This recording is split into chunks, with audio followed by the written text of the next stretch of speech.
Prone positioning a child enrolled in the Prospect trial must be done carefully to ensure that the child remains safe and comfortable throughout the reposition. Prior to repositioning the child, the bedside care team should carefully review the Prospect prone positioning checklist. The number of team members required should be determined, and all supplies required should be gathered and brought to the bedside. Parents and caregivers should be encouraged to remain at the bedside throughout the procedure to provide comfort and support to the child. The procedure should be carefully described to any family members or caregivers prior to repositioning the child. For children under 8 years of age, cushions should be placed under the chest and pelvis to allow the abdomen to be unrestrained from the bed while in the prone position. These cushions should be customized to fit each individual child. The chest cushion should be slightly less than the right to left greater tubercle of the upper arm, equal to the anterior-posterior width, and wide enough to cover the child's sternum when compressed. The pelvic cushion should be slightly smaller than the right to left iliac crest,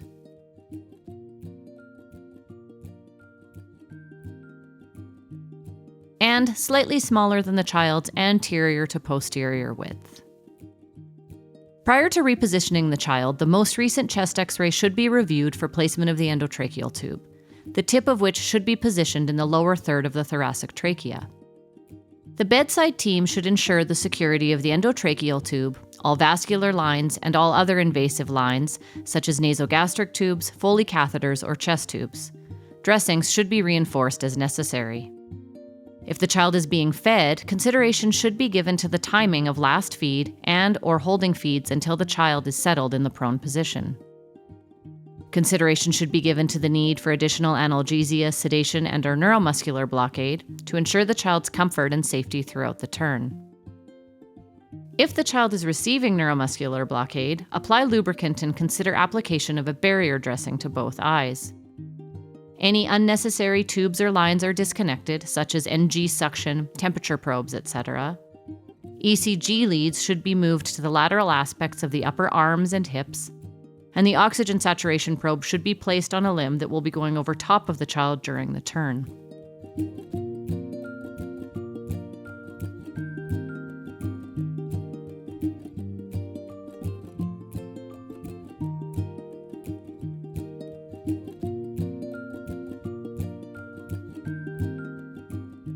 Immediately prior to turning the child, the team should clearly discuss the roles with the bedside RN directing the turn and the team member at the head of the bed ensuring the safety of the endotracheal tube throughout the turn.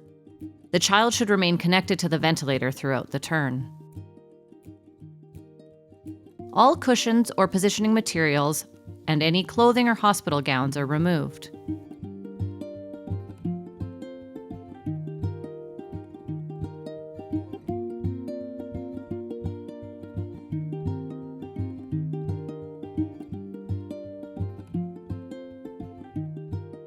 A plastic film and/or barrier wipe should be placed over anterior bony prominences, especially in children supported on high-frequency ventilation, in order to prevent friction injury.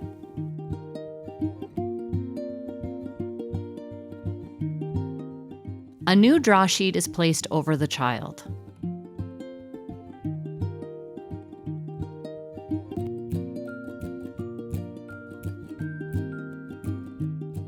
The chest and pelvic cushions are placed over the draw sheet.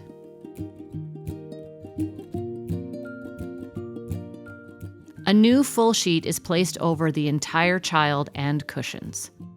The edges are rolled together to create a mummy effect.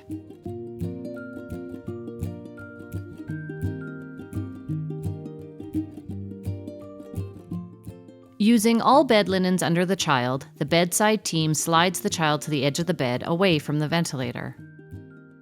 The child is then turned 45 degrees towards the ventilator. The team pauses and reassesses the child for physiological stability and comfort. The child is then positioned prone on the new linens and cushions. Throughout the turn, the child's head should be kept in alignment with their body, avoiding hyperextension, keeping the arms next to the torso with the toes of the upper leg pointing in the direction of the turn.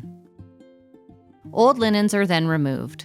The child is assessed throughout and immediately following the turn for comfort and physiological stability. The child's head is turned to the side and a pressure-relieving cushion is placed under the head and ear. An absorbent pad is placed under the child's mouth to protect skin from draining oral secretions, keeping the pad free of wrinkles or creases. Any monitors or devices that were disconnected are reconnected. The child's position is assessed to ensure that there is no excessive flexion or extension of the spine, that the child's shoulder girdle is not hyperextended, that the child's shoulders are nestled into the cushion, and that the abdomen is unrestrained from the bed.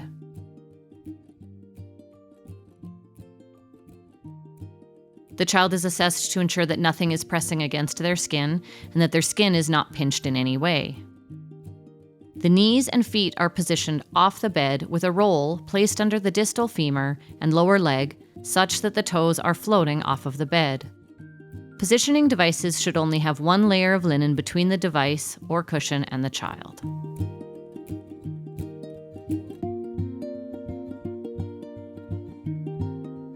The head of the bed should then be elevated 30 degrees in reverse Trendelenburg.